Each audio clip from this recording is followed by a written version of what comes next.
अस्सलाम वालेकुम बच्चों, कैसे हैं सब? ठीक हैं।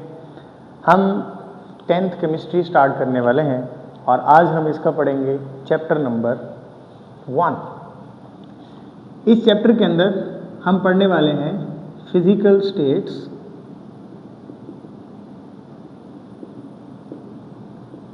Of matter.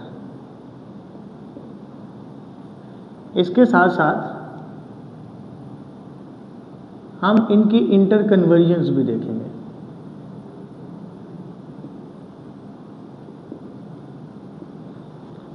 सबसे पहले इस टॉपिक को, इस चैप्टर को स्टार्ट करने से पहले आपकी बुक में इंट्रोडक्शन के अंदर सॉलिड, लिक्विड, गैस, इनकी कुछ प्रॉपर्टीज लिखी हुई हैं। इनको मैं one by one short form में थोड़ा सा एक्सप्लेन कर देता हूँ। अगर हम सॉलिड की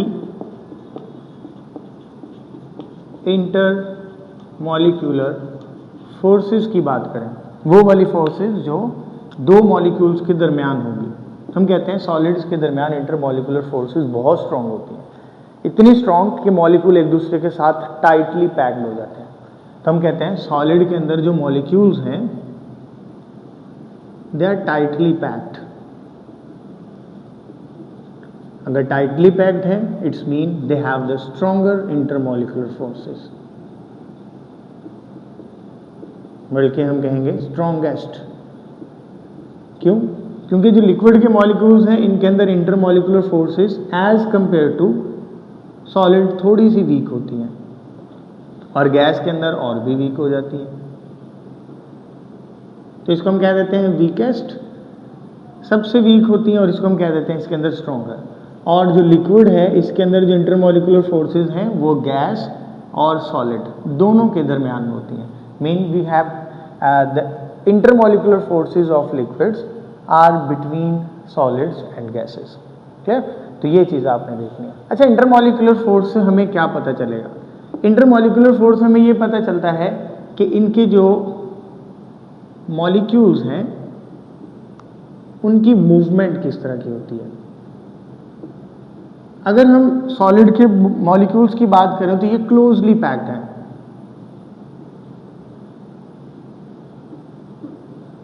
अगर मॉलिक्यूल क्लोजली पैक्ड हैं तो इसका मतलब उनके दरमियान इंटरमॉलिक्यूलर फोर्सेस बहुत स्ट्रांग हैं। तो ये अपनी जगह को छोड़ के वहां से दूसरी जगह तो जा नहीं सकते। तो ये क्या करेंगे? ये वाइब्रेट करेंगे। क्या करेंगे? वाइब्रेट। यहाँ तो ये अप एंड डाउन मूव करेंगे, यहाँ क्या करेंगे? बैक एंड फोर्थ, ऊपर नीचे वाइब्रेट करेंगे दोनों मॉलिक्यूल्स। यहाँ क्या करेंगे? Left right.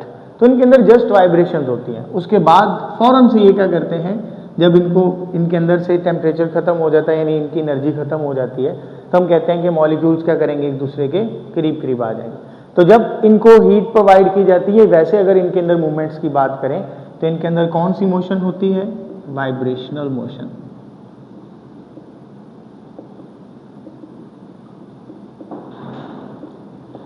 इसके साथ अगर लिक्विड्स की बात की जाए तो इसके molecules as compare to solid थोड़े दूर दूर हैं, क्योंकि इनके इंटरमॉलिक्यूलर फोर्सेस क्या हैं? वीक हैं। अब इनके जो मॉलिक्यूल्स हैं वो भी मूवमेंट शो करते हैं, but they will move randomly. कैसे मूव करेंगे? रैंडमली मूव करेंगे। अगर आपको पता हो तो रैंडम मोशन की हम एक टाइप पढ़ते हैं, बल्कि सॉरी, इसको हम रैंडम मोशन भी कहते हैं, और इसी के लिए हम एक और टर्म भी बोलते हैं, इसको हम ट्रांसलेटरी मोशन भी कहते हैं।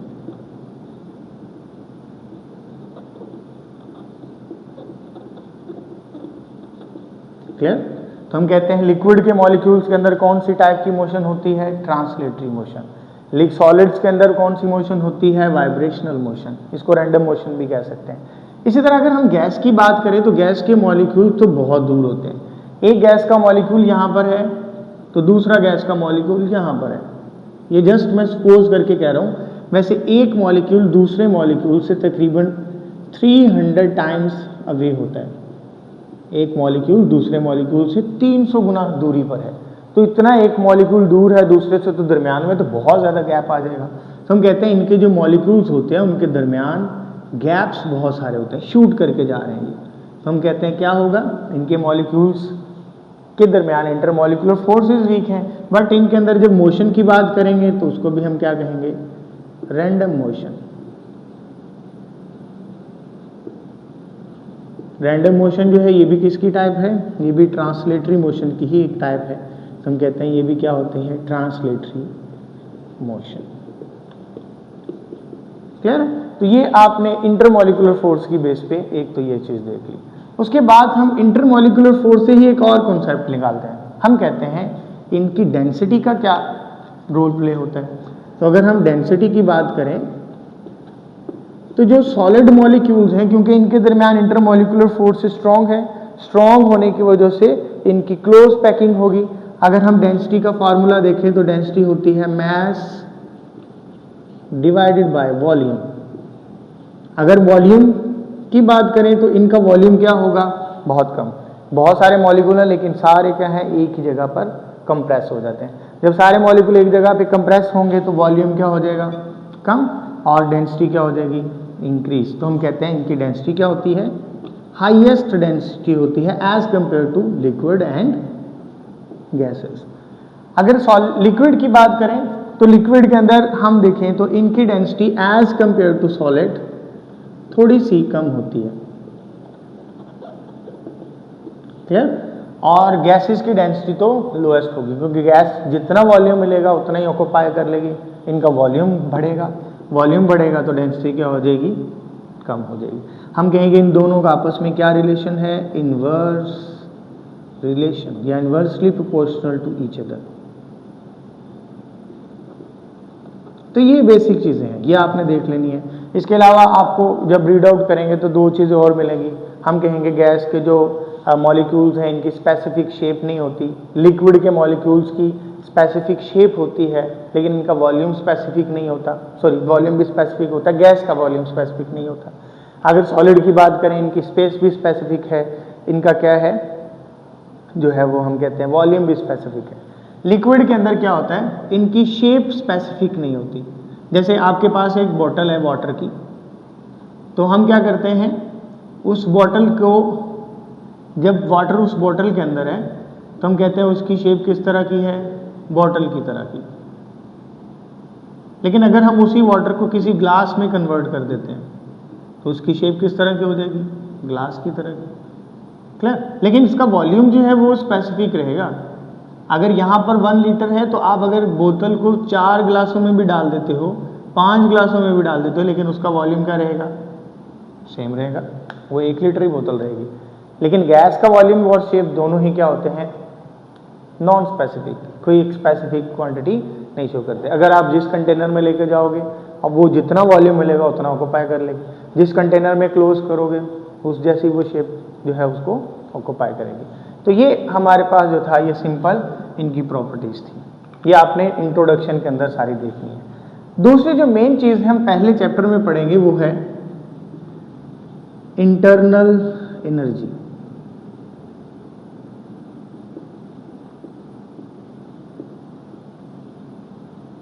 What is mean by internal energy? हम कहते हैं एक जो सिस्टम है उसके अंदर टोटल अमाउंट ऑफ एनर्जी,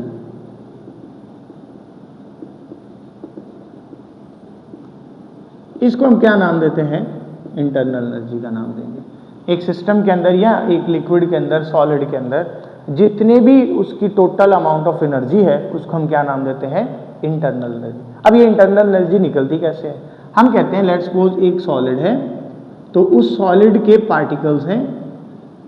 अब इनके अंदर दो तरह की एनर्जीज होती हैं। एक तो मैंने बताया कि ये मोशन कर रहे हैं, अगर तो ये मूवमेंट शो कर रहे हैं तो इनकी मोशन की वजह से जो एनर्जी होगी उसको क्या कहेंगे, काइनेटिक एनर्जी। क्या नाम देंगे, काइनेटिक एनर्जी। दूसरी जो मैंने बात बताई वो ये थी कि इनके दरमियान क्या है, इंटरमॉलिक्यूलर फोर्सेस हैं। इंटरमॉलिक्यूलर फोर्सेस हैं तो इनको हम यूं भी कह सकते हैं इनके दरमियान में केमिकल बॉन्ड है।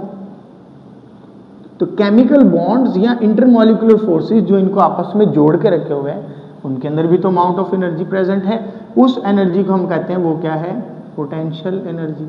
तो दोनों को प्लस करेंगे, काइनेटिक एनर्जी जो उसकी मूवमेंट की वजह से है, पोटेंशियल एनर्जी जो उसकी बॉन्ड्स के अंदर स्टोर है, इंटरमॉलिक्यूलर फोर्सेस के अंदर स्टोर है।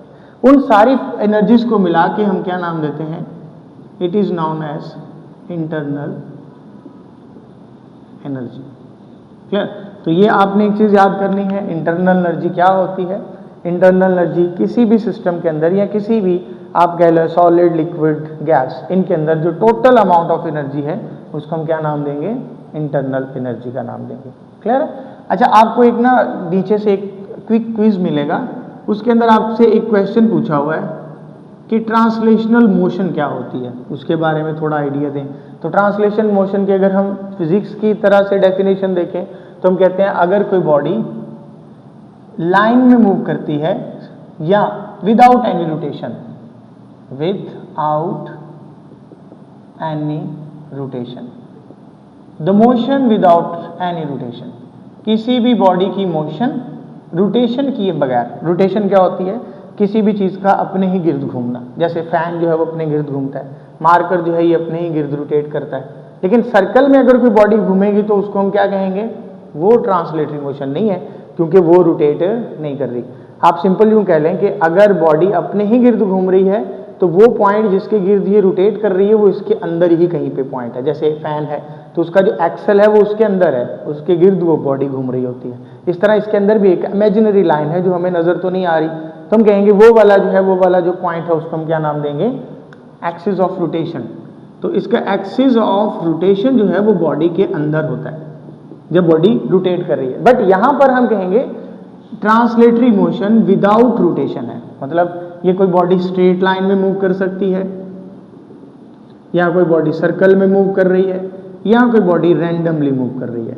तो ये सारी टाइप्स की जो मोशंस हैं इनको हम क्या नाम देते हैं? Translatory motion. क्लियर है? तो ये आज का हमारा एक छोटा सा टॉपिक था। नेक्स्ट हम लेक्चर 2 में आगे अपने टॉपिक को जो है वो कंटिन्यू करेंगे। Thank you so much. अगर कोई क्वेश्चन हुआ तो कमेंट्स में लाजमी पूछिएगा।